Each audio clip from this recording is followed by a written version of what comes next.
Este é um tempo muito poderoso na história da igreja. Os aleijados estão andando porque nós devemos isto ao Senhor, de celebrar e difundir estes maravilhosos milagres.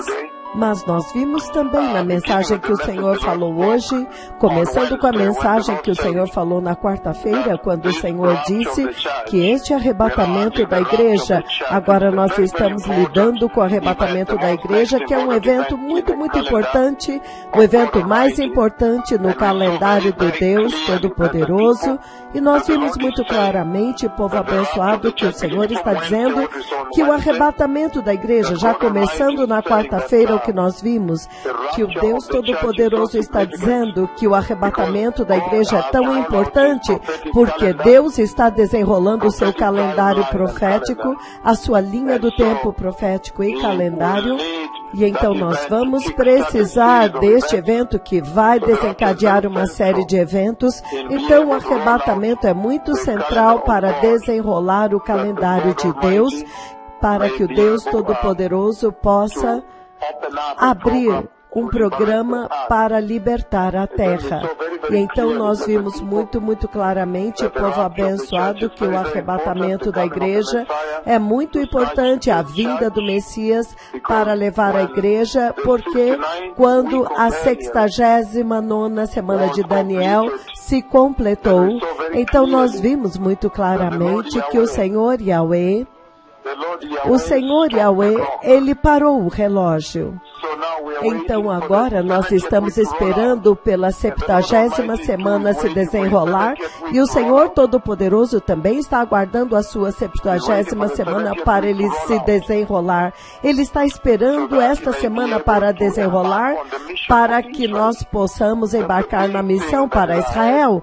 Isto é uma coisa muito grande que está adiante no calendário. E se você observar a forma de operação dos servos do Senhor que estão operando na terra agora, então você pode ver que a operação deles é para outra dispensação. Além de levantar os aleijados e glorificar o sangue de Jesus, chamando as nações para retornarem à cruz e ao sangue, chamando as nações para o arrependimento. Além disto, mas toda a operação deles está acontecendo na outra dispensação, o juízo de Deus contra a rebelião, o juízo do Deus Todo-Poderoso contra o pecado, e você vê que isto cai na dispensação depois do arrebatamento da igreja, depois que a igreja for levada embora.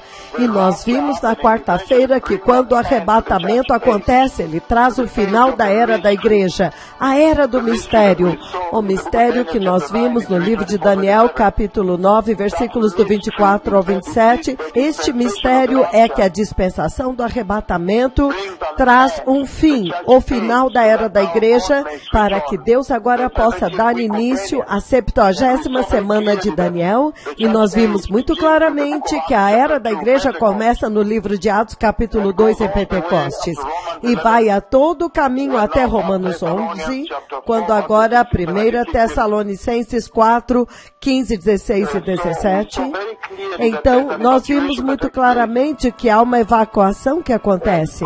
E o Deus Todo-Poderoso está dizendo que o arrebatamento, na visão de 1º de novembro, no ano de 2006, às 3 horas da manhã, quando as alianças de casamento foram colocadas na entrada do céu naquela visão, e então o glorioso cavalo que está prestes a ser liberado aparece no céu. O Senhor está dizendo que é antes, que o arrebatamento vem primeiro, antes que os eventos do juízo comecem a se manifestar na terra. E nós vimos muito claramente que o Deus Todo-Poderoso enviou seu Filho para morrer na cruz, e ele era totalmente Deus. O arrebatamento é a misericórdia de Deus expressa para a humanidade, porque Jesus veio como Deus. Cristo Jesus é o mesmo ontem, hoje e para sempre. Cristo Jesus, depois de acalmar a tempestade, ele recebeu a adoração dos discípulos. Então você vê muito claramente, o Senhor está dizendo que sim, de fato, é Deus que veio morrer por vocês. Então há uma evacuação, um plano de resgate para remover os eleitos de Deus da terra, do cenário de guerra. E mais tarde veremos que este evento, a iminência deste evento, significando o dia e a hora não são conhecidos. E então depois disso nós vamos embarcar em uma missão muito importante. Nós estamos olhando agora a importância destes eventos, o Messias levando a sua noiva, levando a igreja.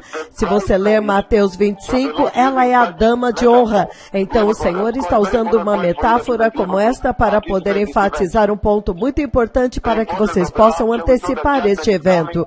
A importância do arrebatamento, nós vimos que o juízo está vindo, Deus tem que evacuar o seu povo e então desenrolar o processo de estabelecer o reino de Deus na terra, significando limpar a terra do pecado e da rebelião.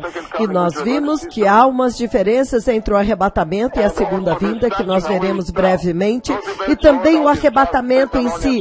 Estes eventos que são desenrolados em 1 Tessalonicenses capítulo 4, versículos de 16 a 18, e então 1 Coríntios 50, do 50 ao 56, João 14, de 1 a 3, e então a reunião com Cristo. Esta é uma parte muito importante também. A ressurreição dos mortos e a exoneração da morte.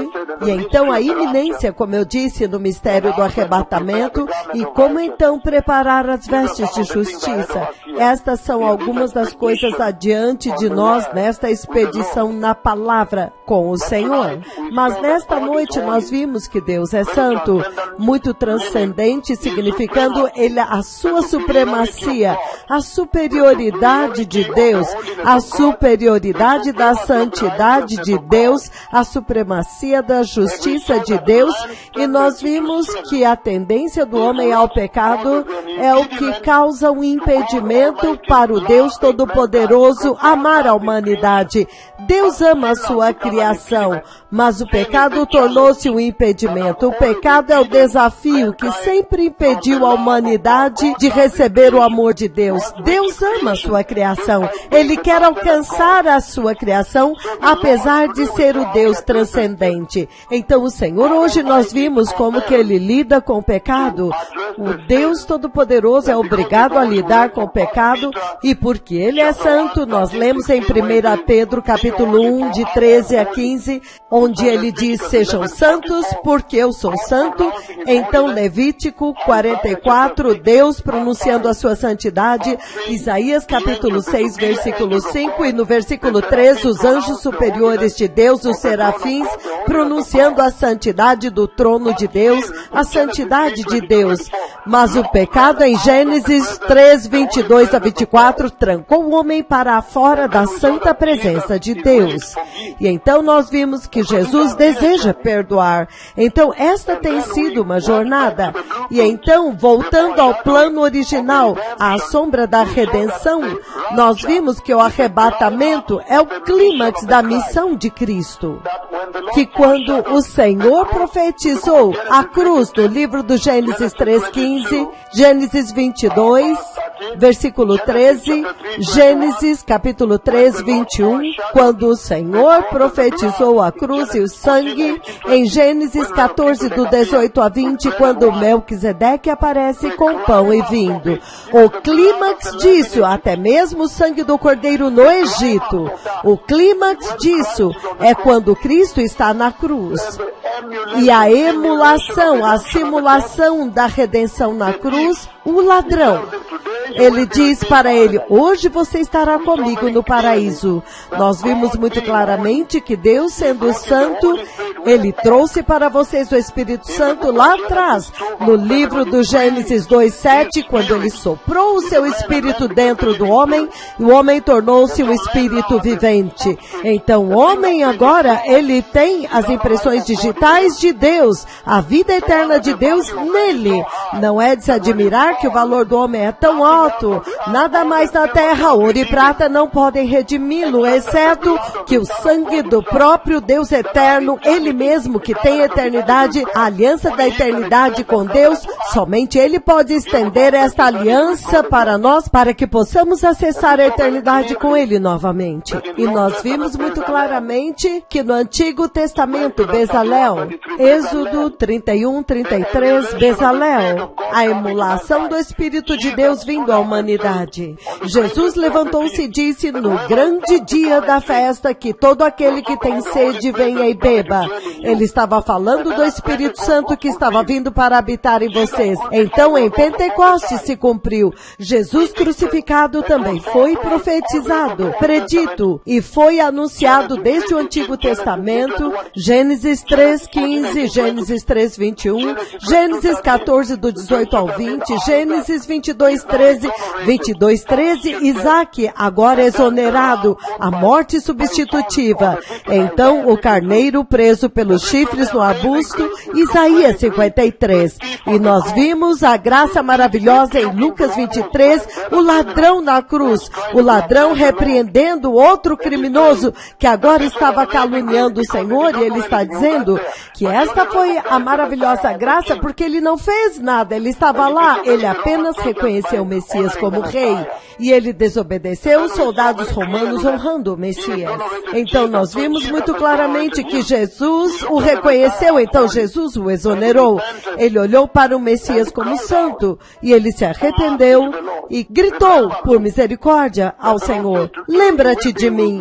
Então o Senhor disse: hoje você estará comigo no paraíso. E então em Marcos capítulo 2:10, nós vemos que o Senhor Jesus tem autoridade para perdoar. Foi um culto tão poderoso. Então nós vimos a imulação do arrebatamento, a profecia do arrebatamento em Enoque, quando Enoque é arrebatado. Nós vimos que a escada de Jacó é a abertura da porta que dará acesso à igreja para entrar no reino do céu. E nós vimos que em 2 Coríntios 4:4 tem alguém que foi arrebatado ao terceiro céu, Paulo.